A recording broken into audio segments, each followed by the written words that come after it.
What's up, YouTube? Capital G here. Got two very explosive duels for you guys to check out. Both of these decks are looking to pop off incredibly hard turn one.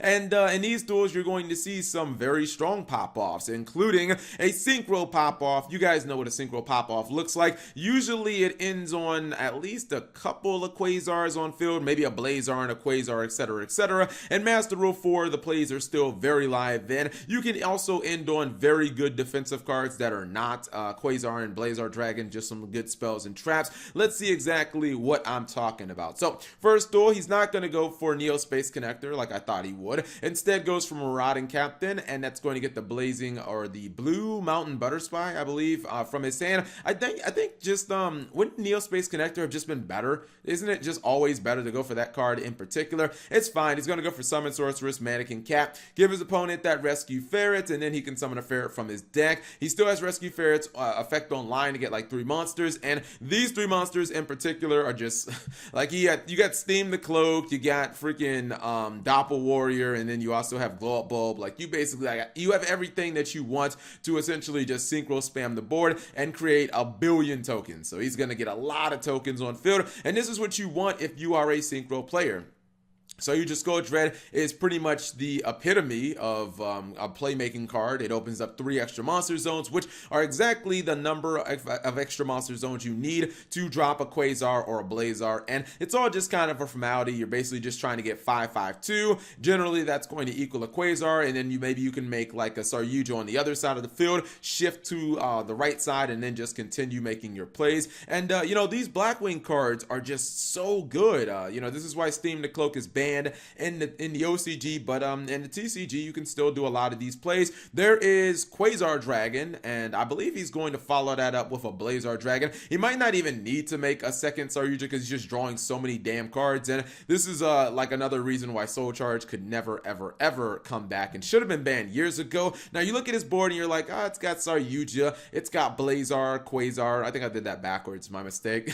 It's got a Quasar and a Blazar. I can deal with this, Cap, but he also has Imperial Order, and then 3 copies of Impermanence plus a Called by the Grave. Not so certain you could deal with it now, because those 2 negates that you see on field are just kind of the tip of the iceberg. And for a Pendulum deck, you just kind of auto lose to like to Imperial Order anyways, but having to deal with you know, all of this other crap is just not going to make your life very good. So chances are the first spell he activates, or actually, maybe not. I thought that he would just use Imperial Order on that. I mean, I probably just would have used Imperial Order to begin with, but I guess it kind of made sense. Not really, because I get that Called by the Grave can kind of counter the Dark Worm, but it's like, unless you're going to use it automatically, you're just kind of locking yourself out of your Called by the Grave, which he's going to activate Called by the Grave. I'm not exactly sure why he does it here. You already have more than enough like damage on board to just win the duel, but I guess maybe he was just kind of messing around, and he knew that he was going to win the game anyway. So that's the first duel. Second duel is going to be somewhat similar. It's going to be a duel where you can see that, you know, he's playing an Orcus build. He has more than enough damage, or excuse me, not more than enough damage, but more than enough cards to pretty much use the Azathoth turn 1 play. And it should be really just smooth sailing from there, but it's actually not going to happen because Super Polymerization, I just did a discussion video on this card. You guys will probably see this video on maybe like Friday. And yeah, this is why certain decks will main Super Poly. It outs Azathoth combos. It outs these turn 1 boards that make it so you can't really play. I think it's interesting that he's playing Trickstar Reincarnation.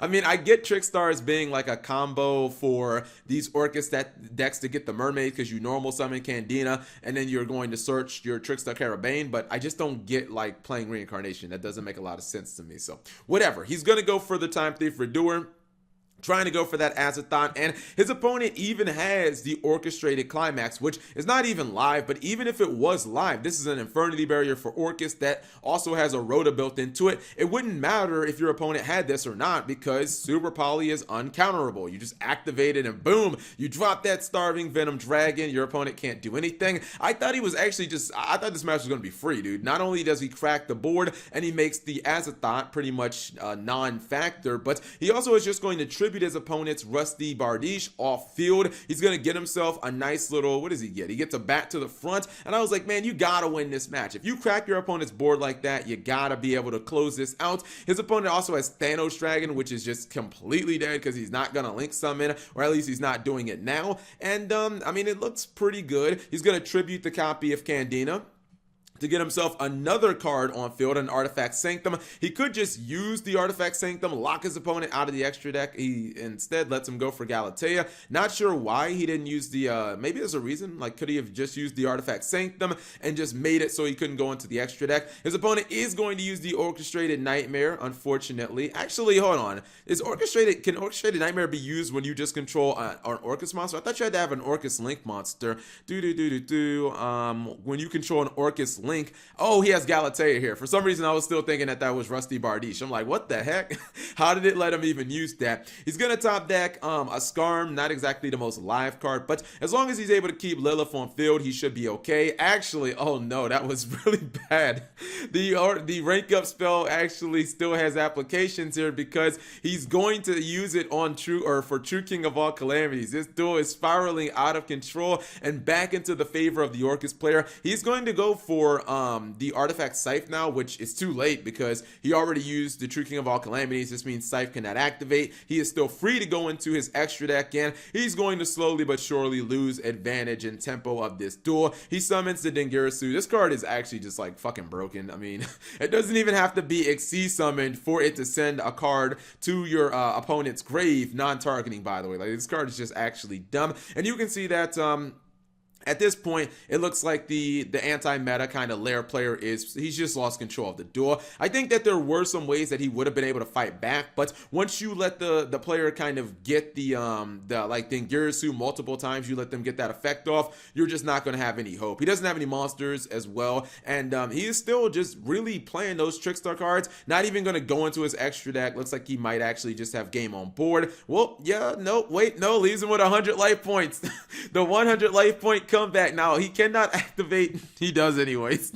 I was gonna say, you can't activate any spells or traps. It has to be with monsters, you fool, because if you activate any spells or traps, Candina will burn you to death. But he's like, Cap, I don't care, I'm a rebel, I'm gonna activate it anyways. He's gonna die for his troubles, but it doesn't like it was going to really matter anyways. So it was a really nice start to the duel with the pop off with the super poly, but it all just kind of fell apart, and ultimately he was able to, his opponent was able to just kind of come back in the duel. Anyways, hopefully you guys enjoyed these short duels. If you did, give the video a thumbs up. Thank you guys for watching. As always, subscribe if you have not already, and turn on that notification bell for daily videos.